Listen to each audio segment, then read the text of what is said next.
Hey, thanks for jumping on this call with me. I really appreciate your time and I'm glad that you're here. No problem. I'm excited to do it.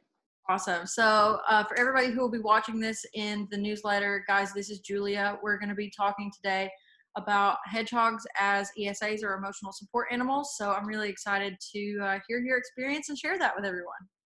Yes. Awesome. Well, first of all, can you just tell me really briefly, without any personal identifying information, where you're from? Where do you live? I am located in Southeast USA. Got it.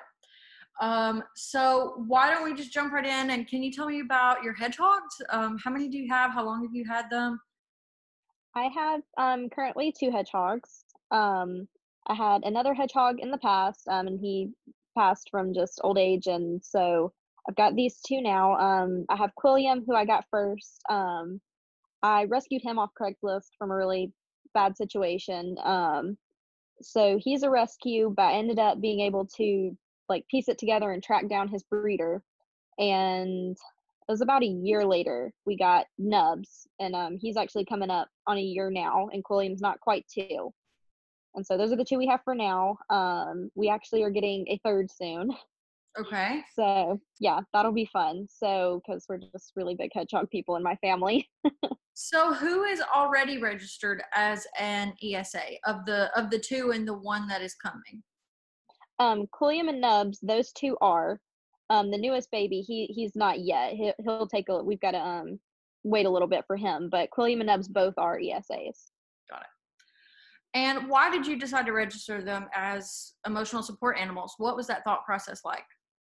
Well, it started. I always considered them my ESAs. I just didn't have them registered, and what really started it was actually me, my boss, and me talking about bringing them to work. And that's what started the thought process of getting them registered and everything, because I do work at a counseling practice, and we thought that they would be useful at the practice as well as, for me and them getting to come to work. So that's what we decided to register them, was when we chose that they should be brought to work on a pretty much daily basis. Okay, cool. So, I'll ask you about the benefits here in just a minute, but it sounds like they maybe even have their own little jobs. Is that right? Yes, yep, they have their own little name stickers at work and everything. They have name stickers? Do they have to wear them, or you just have them on you? I have them on me. They stay close by, and we've got pictures of them holding them. That is so cute. Because obviously, it would be hard to put a badge of any sort on a hedgehog. Yeah. I've joked that I'm gonna make my own hedgehog Noodle a vest, but I just don't know that she would tolerate that for any length of time. Yeah. I have seen a couple of hogs in the Hedgehog Snoots Facebook group, like Una. Una will go to the library on occasion, and apparently she's really good with kids and other people, and Noodle is not. So my little girl, she's not very tolerant. Okay, so let's talk a little bit about the benefits. What benefits do you receive from your hedgehog or hedgehogs as an emotional support animal, and what benefit do you think that other people receive from that? I've noticed, one, it's just comforting to have them there because they get so bonded to you. So it's nice because I have a lot of anxiety. So going out places, it's so nice, especially to work and school. It's nice to be able to bring them with me and have that comfort when I get anxious. And they do go several other places with me that they're, allowed, and just as a big comfort thing. A lot of people we've noticed with autism, because they have the different textures, it's very calming and grounding to get to pet the different textures. And I've never been tested, but it's believed that I'm on the spectrum, so that's very comforting to me as well.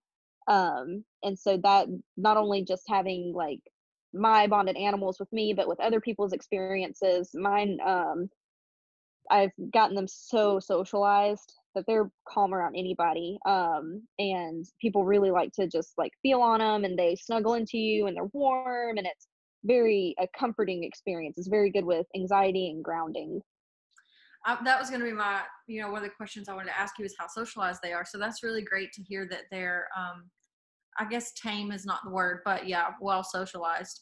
My animals are not registered as emotional support animals, but I don't know how I would get through the day without Noodle, my hedgehog, or my cat, Tom. So I definitely I know how comforting a presence that they can be.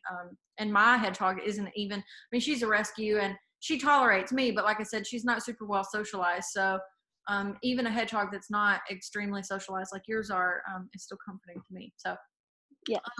what was the process to have them registered like? Was there any special training that you or the hogs had to go through, or was there? Can you kind of walk us through, from point A to point B? Yeah. So basically, getting an animal registered as emotional support animal, I mean, really every animal is an emotional support animal, to a degree.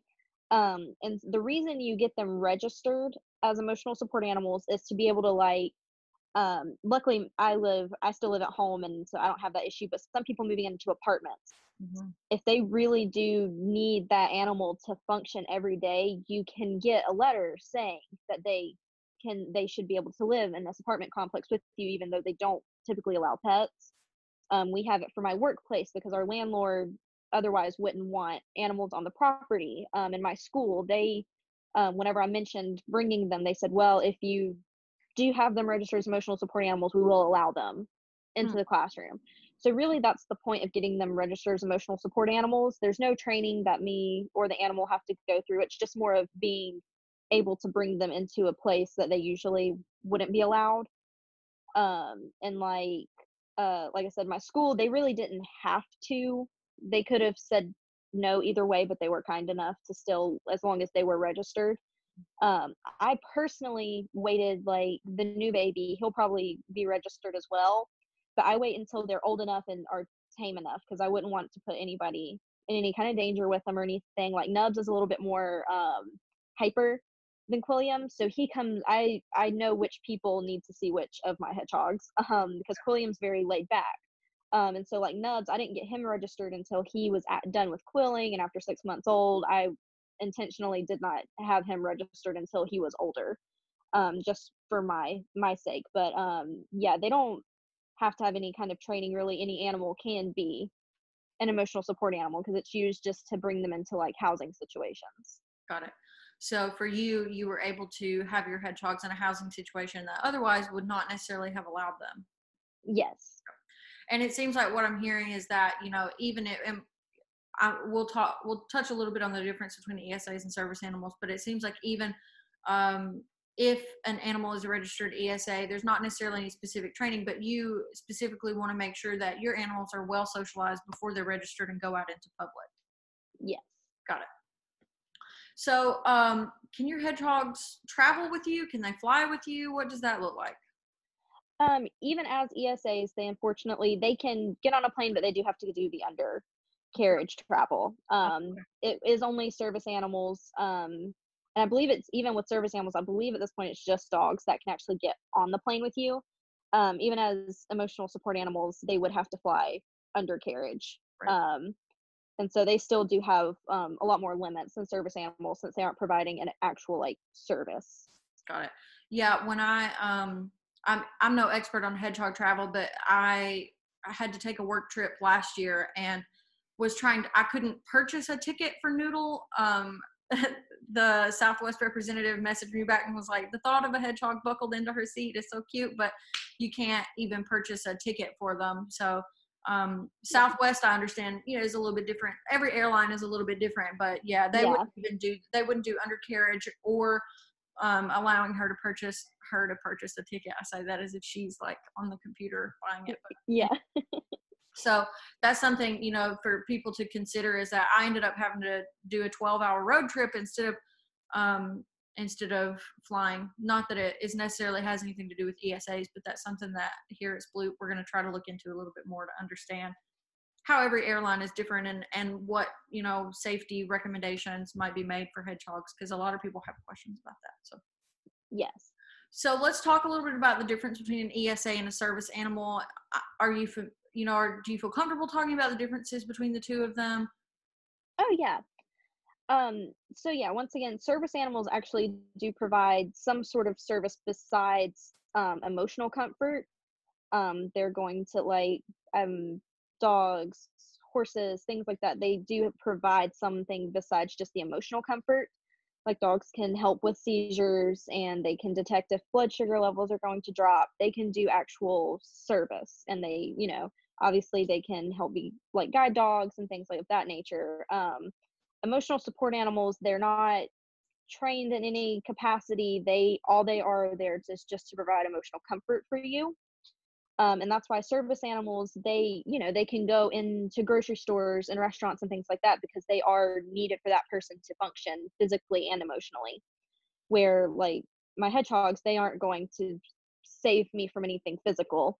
They can help me with an anxiety attack and things like that, but so could other things technically besides them. So they are more limited, which is important because people do try to treat ESAs on the same level as like service animals, and they're not, because like I said, most ESAs are not trained for anything, where service animals are very highly trained to do a specific job or several jobs. So that's why ESAs do have a lesser, level as far as getting to go places and getting to do certain things. An important distinction to point out. So thank you for that. I think my last question is whether you have any advice for people who are considering registering their hedgehogs as emotional support animals, whether that's things that they should know, things you wish you had known, or, do you advocate for people having their hedgehogs registered? Just curious what you would say to someone who's thinking about doing the same thing. Yeah, it's definitely been wonderful for me because it has helped a lot with my anxiety, and they help other people as well. My biggest thing is you definitely need to research the differences, because I wasn't 100% aware on at first where they were allowed to go, because I had only had references to like service animals and I wasn't sure. So it's definitely very important to know the difference and what your ESA is allowed to do versus what they're not. And you really need to find a good counselor who is going to help you make the best judgment on if they should be registered, because really, unless you need them registered, like I needed to bring them to work and we had to have that approved, and like for school, certain things you really shouldn't just get them. There's not a big reason to get them registered, unless you really do need it. Like if you're moving into an apartment complex and you really do emotionally need that hedgehog, you really should seek counseling, because it has to be a certified counselor or psychologist who's going to write that piece of paper to be presented. So you really should go and go for several sessions and make sure that it is the right thing and not a selfish decision, because a lot of people get them written off as animals written as ESAs just to bring their pet places, and that's not really fair to people who really need them. Like I really do need my hedgehogs in certain circumstances, and it's not fair because this one girl wanted to bring her dog because I got to bring my hedgehog to class, and she just wanted to bring the dog just to bring the dog. She didn't need the dog there. And so it did spark like a debate in the classroom, and that's not really fair. So it's important to know if you need them as ESAs, and to really do a lot of research, and just know that it needs to be needed, not that it's you just want to bring your pet places, because that's not fair to people who really need them places, because it makes it a lot harder, especially for even service animals who are really actually very much needed places. So that's just my biggest advice, is to make sure you're doing it for the right reasons and to do the right amount of research on it before you just jump into it.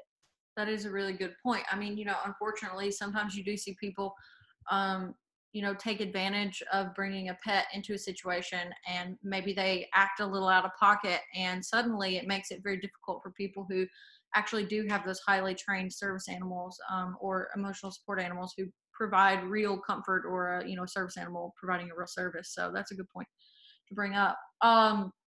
If people want to follow you and your hedgehogs and more about what you're up to, where can they find you? You can find me on Instagram. It's at the Wonky Hogs. Awesome. So if you're watching this, I highly encourage you to go follow the adventures of Quilliam and Nubs and their human Julia. And I want to thank you for your time. Thanks for hanging out today. Thanks for talking about ESAs. I hope our followers will find it informative, and I really appreciate it. Oh, no, thank you so much. It was a pleasure to do this. I love educating, so it was great. Awesome. I know that last